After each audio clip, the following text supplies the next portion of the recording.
And are you exhibiting here at WTM this year? Yes, we do, like every year for the last 30 years. And what's your main message for this year's WTM? There are a few messages actually, but one is opening the skies and the fact that we have great supply of aviation coming to Israel, and for the first time, starting from a week ago, EasyJet is the first low-cost airline flying to Israel. Second is the fact that we are trying to illustrate the Israel that you didn't know, the Israel that you didn't think about, the off-the-beaten track things that you can experience and do in Israel, like going upon the wine trail, great wineries in Israel, and so on and so forth. And the third is the fact that we are happy to say that we came across the world economical crisis in a relatively very good condition as far as Israel economy as a whole, but more particular in terms of incoming tourists, incoming tourism, which actually dropped only by a few percentage, much better than our expectations. Oh, and what do you think you've done to ride the economic storm in 2009? Any particular strategies you've deployed? First of all, we did focus and concentrate our efforts and put our resources, which are always limited, only in the markets and the type of audiences that we knew to begin with, upon service that we've done, that will be responsive even throughout the economical crisis period of time.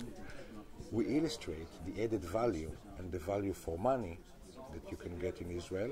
Mind you, Israel to begin with is cheaper than Europe, but it's not competing, and we are not positioning ourselves to compete with the cheapest destination. We are focusing on the added value.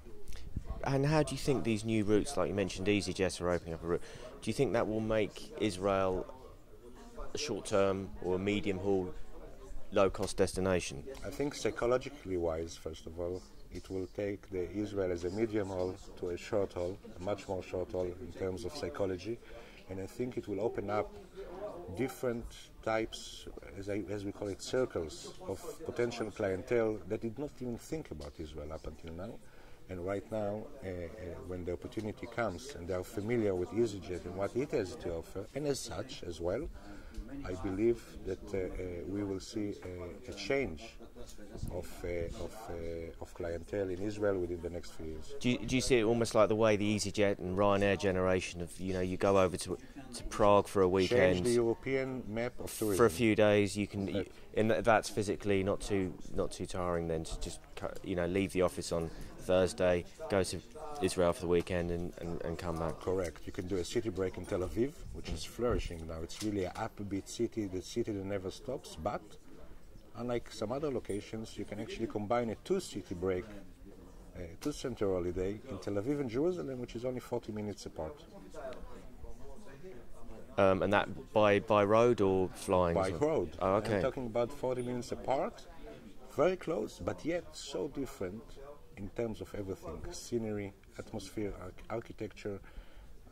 Tel Aviv is a liberal, open, upbeat city near the Mediterranean Sea, and Jerusalem 40 minutes apart on the Judean hills with all the history that it carries in the atmosphere. Now, you mentioned that your key to riding the economic downturn was to focus on your key markets, very honed marketing. What are those key markets, and why do you think that they've carried on coming to Israel despite perhaps they've got less money in their pockets? We focused, first of all, in a world strategy. We focused on some markets in the UK, in the USA, Russian market, which was very responsive, and the German ones. Those are our main markets. Within those markets, we focused, first of all, on those who are driven by emotional motivations to maybe with a desire to come to the Holy Land. So this is one, and this is our absolute advantage. It's not even a relative advantage upon other destinations. And second, we focused on as I said, the ABC ones, the ones that we knew that are less affected by the economical downturn. I think that the mass tourism destinations we know were affected tremendously, undoubtedly. but a destination which is a more cultural destination, a diverse destination, that people are driven to go there because of various motivations, are less affected to begin with. We knew to identify it, and this was our marketing strategy, and I think that it paid off. Okay, well, thank you very much for joining us here on Breaking Travel News this morning on the second day of WCM. You're more than welcome. Thank you very much.